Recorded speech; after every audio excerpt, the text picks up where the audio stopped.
بسم الله الرحمن الرحيم السلام عليكم ورحمة الله تعالى وبركاته كل وعن أو وناكسن ضاوضيال waxaad ku soo dhawaataan xogihii ugu waaweynaa inaga soo gaaray Soomaaliya Ramadaan Kariim ayaan idin leenahay qodobada aan idin hayno waxa ugu door karoon midowga Yurub oo war cusub ka soo saaray ciidamada isku hor fadhiya wali magaalada caasimadda ee Muqdisho ra'iisul wasaaraha xukuumadda Soomaaliya oo wajahaya caqabado xilli ammaanka doorashada iyo howlaha guud ee doorashada gacanta loo geliyay haddaba caqabadahaasi maxay salka ku hayaan senator Muuse Suudi Yalaxow oo ugu baaqay madaxweynaha Soomaaliya in uu baneeyo filla Soomaaliya qodobadaas iyo qodobo kale daahson ayaan idinku soo gudbin doonaa xogihii ugu waaweynaa inaga soo gaaray Soomaaliya ee waqti wacan ayaan idin leeyahay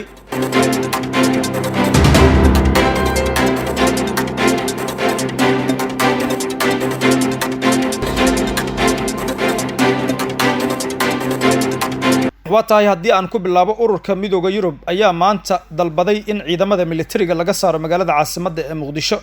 iyadoo xiisadii magaalada ka taagneed ay yara qabowday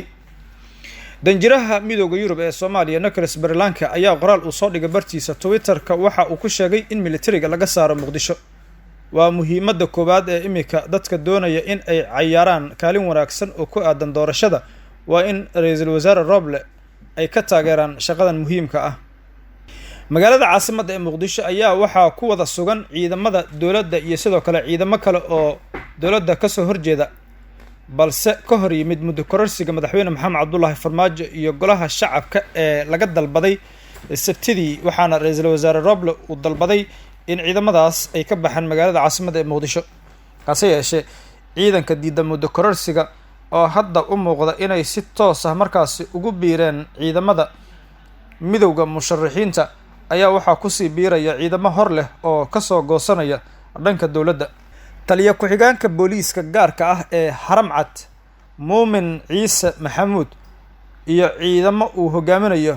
ayaa shalay ka goostay dawladda federaalka Soomaaliya iyagoo ku biiray ciidanka taabacsan mucaaradka ee la baxay badbaado qaran arrintan ayaa aad markaasi uga careysiisay dawladda oo xalay uga digtay siyaasiyiin ay sheegtay inay Muqdisho ka wadaan kala qaybinta iyo sidoo kale burburinta ciidamada mucaaradka ayaa sheegay in wali aysan jirin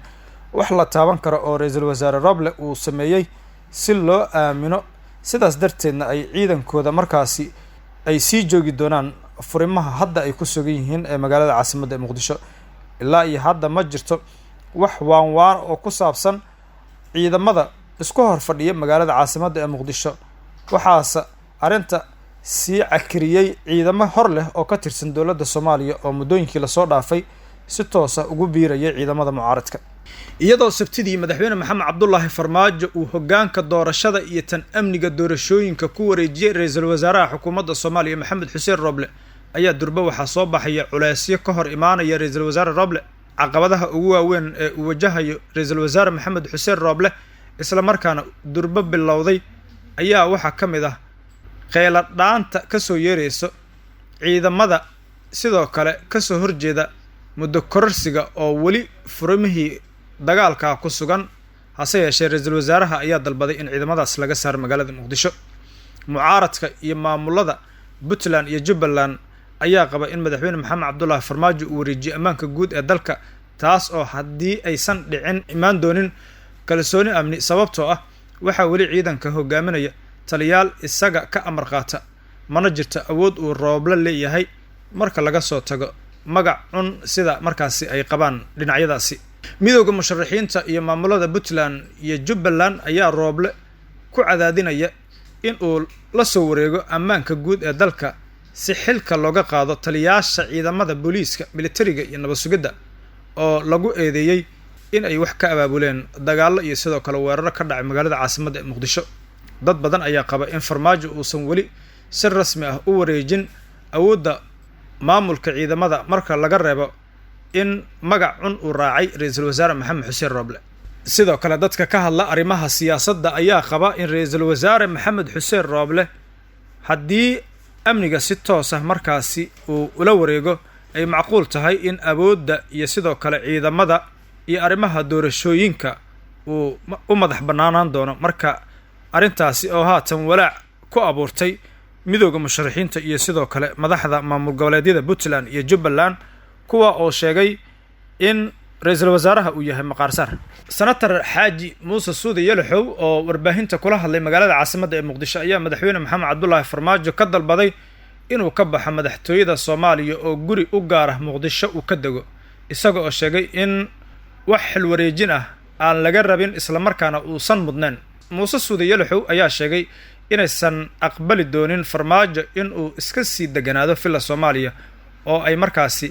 ka baxeen madaxweyneyaal isaga ka fiican oo kala ahaa xasan sheekh maxamuud iyo sheekh shariif sheekh axmed sida uu hadalka u dhigay. sidoo kale senator muuse suudi yalaxow waxa uu sheegay in madaxweyne maxamed cabdulaahi farmaajo uusan maanta waxba dheereen madaxweyneyaashii ka horreeyey ee sheekh shariif sheekh axmed iyo xasan sheekh. markana xog ku saabsan ciidamada ee ku sugan furumihii dagaalka ee militariga soomaaliya islamarkaana kasoo horjeeday muddo kororsiga. ilawareedyo lagu kalsoonaan kara ayaa bahda t v u xaqiijiyey in dowladda soomaaliya ay amartay in laga joojiyo mushaaraadka ay qaataan ciidamadii iyo sidoo kale saraakiishii ka tirsanaa ciidamada soomaaliya ee ka mid noqday ciidamada diidan muddo kororsiga islamarkaana ka qayb qaatay dagaaladii dhowaan ka dhacay magaalada muqdisho. xogta aan helnay ayaa tilmaamaysa in amar ka soo baxay madaxweynaha lagu joojiyey lacagaha ay qaataan ciidanka iyo saraakiisha diidan muddo kororsiga, waxaana sababta lagu sheegay in ay ku biireen mucaaradka. waxaa sidoo kale la amray in saraakiishan iyo ciidanka laga saaro ciidamada dowladda soomaaliya lana ruqseeyo. boqolaal ka mid ah ciidamada dowladda ayaa ka soo baxay furmaha dagaalka kuwaas oo ku sugan waqooyiga iyo koonfurta magaalada muqdisho. ciidamada ayaa isugu jira laba nuuc oo kale ah ciidamo maleeshiyaad ah oo taabacsan mucaaradka iyo ciidamo isugu jira military iyo booliis oo ka gadooday muddo kororsigii ay sabtidii ka laabteen golaha shacabka ee baarlamaanka soomaaliya. golaha midooda musharaxiinta ayaa shalay qoraal ay soo saareen uga digay in laga aarguto ciidamada muddo kororsiga sameeyey. inkastoo amarkan uu ka soo baxay farmaajo, haddana ma cadda waxa uu ka yeeli doono ra-iisul wasaare maxamed xuseen roble, waxayna tani tusaale u noqon doontaa sida uu roble u maareeyo xaaladan cakiran iyo awoodda uu u leeyahay inuu markaasi hadalka madaxweynaha uga hor yimaado. guud ahaana waa nag intaa xogihii ugu waaweynaa inaga soo gaaray soomaaliya oo aad kala socoteen bahda t v.